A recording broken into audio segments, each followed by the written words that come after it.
మరాఠా పేరుతో చేస్తున్న అరాచకం మీదన భారతీయ జనతా పార్టీ తిరగబడుతుంది. వాళ్ళ ట్రాప్లో పడట్లేదు. ఉద్ధవ్ ఠాక్రే, రాజ్ ఠాక్రేల వాళ్ళ ట్రాప్లో పడట్లేదు. నిన్నే నారాయణ రాణే డైరెక్ట్గా అడిగాడు, ఏ విధంగా మీరు తీసుకుని వస్తారు అన్నటువంటి పాయింట్ని, ముస్లింల చేత మీరు మరాఠీ మాట్లాడిపిస్తారా అని నిలదీశాడు. అదే సందర్భంలో ఇప్పుడు బీజేపీ మినిస్టర్ ఆశీష్ షెలార్ కూడా ఒక కీలకమైన పాయింట్ రైజ్ చేశారు.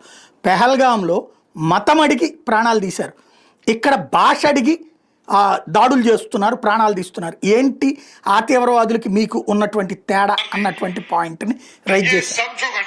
मन को वेदना, पीड़ा, उद्विग्नता देने वाली है। ये सभी घटना जो दिखती है, पहलगाम में उन लोगों ने किसी का धर्म पूछकर उसको गोली मार दी। हिंदू है, गोली मार दो। और यहाँ पर इन्होंने निष्पाप हिंदुओं को कौन सी भाषा में आप पढ़ते हो